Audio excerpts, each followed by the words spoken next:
Magandang araw po, welcome po sa aking channel, Nov9 TV. Patalasasan po, meron po ba kayong mga properties na napapabayaan or non-performing assets? Plan nyo ibenta, pero wala kayong oras pagbenta nito. Kung ito'y pagkakatiwala nyo po sa amin, tawag lang po kayo sa aking numero, usap po tayo, gawan ko po ng video for free. Yes, libre po. Wala po kayong babayaran. Tutulungan pa namin kayong mabenta ang inyong property. Kami na po bala sa marketing, sa boosting, pati po sa paid advertisements, even sa tripping. Hindi na po kayo mapapagod sa pag-entertain ng mga buyers. Kami na po bala sa lahat. Tawag lang po kayo. Nandito po tayo ngayon sa Silang Cavite sa loob ng isang exclusive subdivision na kompleto po ang amenities at meron pong 24 hours security. Ito pong bagong video presentation natin ay isang brand new house and lot. May lot area po ito na 157 square meters at may floor area na 193 square meters. 4 bedrooms, 4 bathrooms, maid's room with own toilet and bath. Ito po'y semi-furnished at ready for occupancy. Tungkol naman sa dokumento nito, ito po'y titulado, buhay po ang may-ari, kaya wala po kayong maging problema sa documentation o sa transfer ng title. Ito po yung main gate at may pedestrian gate. Pasok po tayo. Ito po'y naka-landscape na rin. Yan meron pong customized owning type window at yung balkonahe. Hanggang dun po ang property line. At bago po tayo pumasok sa main door, ay i-check natin yung garahe na kung saan kakasya po ang isang sasakyan. Meron naman pong common parking dito sa harapan ng bahay. At yan po yung setback papunta sa likod ng bahay at yung maid's room. May access na rin po ng tubig at kuryente. Tungkol naman sa internet provider, magpapakonect na lang po kayo. Dito naman po ay pwede po yung mag-garden or pwede pong gawing open lanay. Ito po yung corner side nitong pasad na kung saan pulido o quality po ang pagkakonstruct. Hindi po tinipid. Ito pong corner side sa second floor ay naka-brickstone design. Then meron din pong balkonahe. Ito po yung main door. Dito po sa entrada ay naka-tile flooring. Then itong pintuan ay naka-solid wood. At welcome po dito sa bahay ni Mama at Sir na kung saan ito po yung living area o salas na meron pong modern design chandelier. Meron na rin pong sofa set with center table. May understair shoe rack. Naka-ceiling cove design. At may cove lights. Then premium tiles po ang ginamit dito sa flooring. Meron na rin pong curtains. At yan po yung hagdan na kung saan naka-concrete staircase at wooden handrail. Dito naman po yung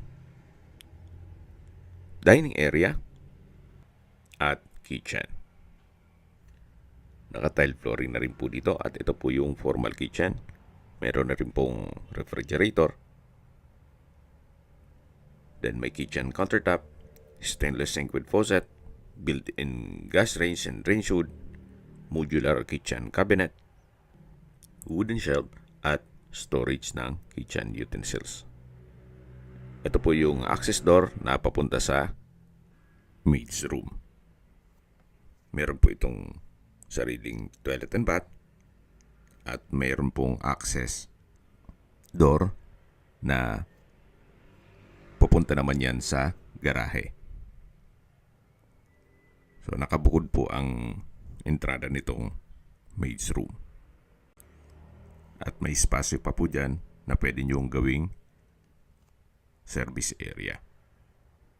Balik po ulit tayo dito sa loob at check natin yung toilet and bath dito sa maid's room. Kompleto na rin po, gaya ng hand wash basin, water closet, at meron din pong shower. Naka-tile bathroom wall na rin po ito. Okay, labas po tayo at check natin yung ibang parte nitong bahay. Ito po ulit yung formal kitchen. May kitchen countertop, built-in gas range, range hood, and stainless sink. At mula po dito sa dining area, matatanaw natin yung powder room at yung unang kwarto. Kung meron po yung PWD or senior citizen sa pamilya, itong kwarto na to ang para sa kanila. Malaki din po ang espasyo, may bed frame and mattress, may crystalite center lamp, ceiling cove design, wardrobe, tile flooring, at meron po itong sariling toilet and bath. Naka wooden door. Then meron pong hand wash basin, vanity mirror, water closet with bidet, hot shower set. From floor to ceiling po ang tile bathroom wall. Meron din pong bathroom window. Okay, labas na po tayo at check natin yung powder room. Paglabas na po ay matatanaw kagad yung dining area at yung kitchen, then yung access door papunta sa maid's room. Yan po yung customized glass window, yung main door at living area. Then ito na po yung powder room. May hand wash basin, vanity mirror, water closet, exhaust fan, tile bathroom wall, may tissue holder. So, kumpleto na rin po. At katabi lang po nito yung hagdan. Yan po, tunghayin nyo po ulit itong living area o salas. Nakakapaaliwalas po itong mga glass windows. Meron pong natural sunlight. Ito po yung hagdan na kung saan naka-concrete staircase, then wooden handrail, at tubular railing. Meron din pong modern design na chandelier. Malaking bagay po itong staircase window na nag-serve as natural sunlight. Akyat po tayo, samahan niyo po ako. Yan po yung hagdan papunta sa attic. At nandito na po tayo sa second floor. Check po natin itong unang kwarto na naka-solid wood door. Then napakalaki din po ng espasyo. Naka-tile flooring, may customized window, may wardrobe, ceiling cove design, crystalite, center lamp, may mga curtains rin po at wooden rack dun sa dulo. Bali po, ito po yung pangalawang kwarto. Lipat po tayo dito sa third bedroom na naka-solid wood door din po ito. At sa espasyo, sakto lang. Hindi naman siya ganun kaliit at hindi naman ganun kalaki. Naka-tile flooring, may customized glass window, naka-ceiling cove design, may center lamp, then may mga curtain na rin po ang mga glass window at meron pong maliit na wardrobe. So ito po yung third bedroom. Yan yung pangalawang kwarto na naikutan na natin. Yan po ulit yung hagdan. At bago natin pasukin yung isang kwarto, ay check natin itong common toilet and bath. Na meron pong hand wash basin, vanity mirror, water closet, overhead shower, bathroom window, tile bathroom wall. So, kumpleto rin po. At lipat na po tayo dito sa fourth bedroom o master bedroom. Napakalaki po ng espasyo. May mga customized glass window, may split type aircon, bed frame and mattress, tile flooring, then may access door papunta sa balkonahe, at meron po wardrobe. may sariling toilet and bath din po ito. Naka-solid wood door.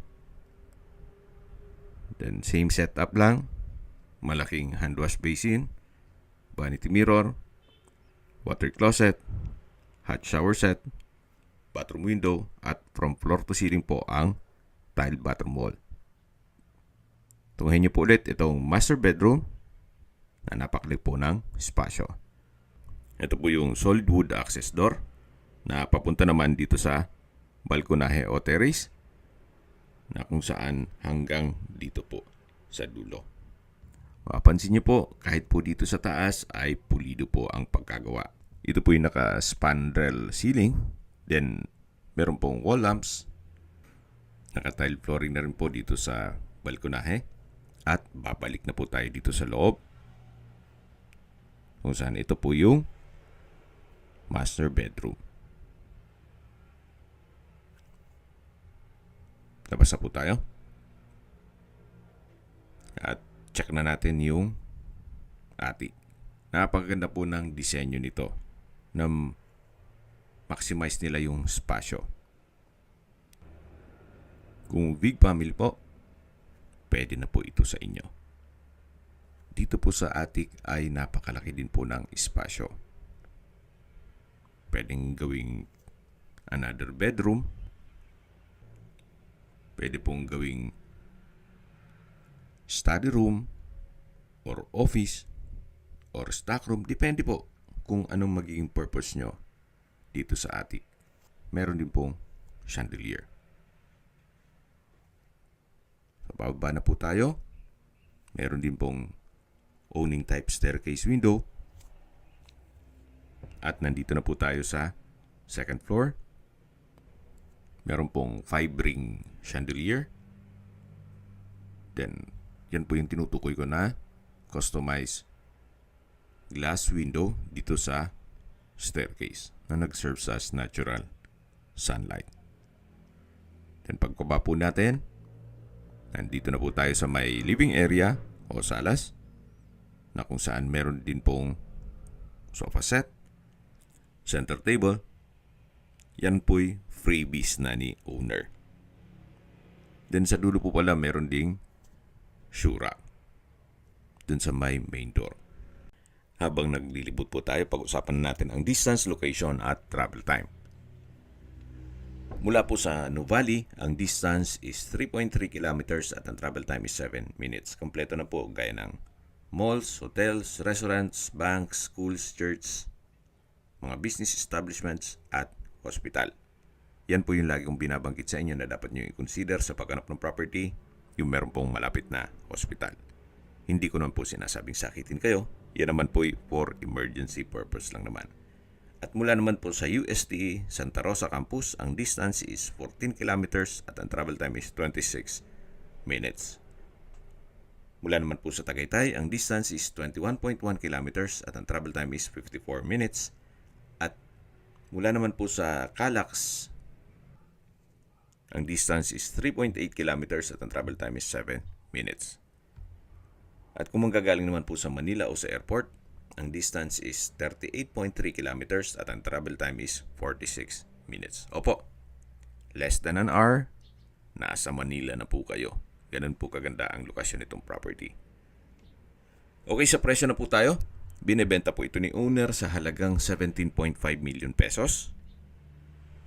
Kung may mga katanungan po kayo, tawag lang po kayo sa aking numero. At sa mga kababayan naman natin na sa ibang bansa, meron po akong Telegram. Sa mga iPhone user naman, may iMessage. Meron din pong Imo, Skype, Viber at WhatsApp. Same number lang po, 0917-316-3399. Sa mga nagtatanong naman po ng aming Facebook, meron po aming Facebook page na Nov9TV at Facebook Real Video. Meron din pong TikTok at Instagram. May ibang YouTube channel po kami, the Nov9TV channel, Nov9TV Listings,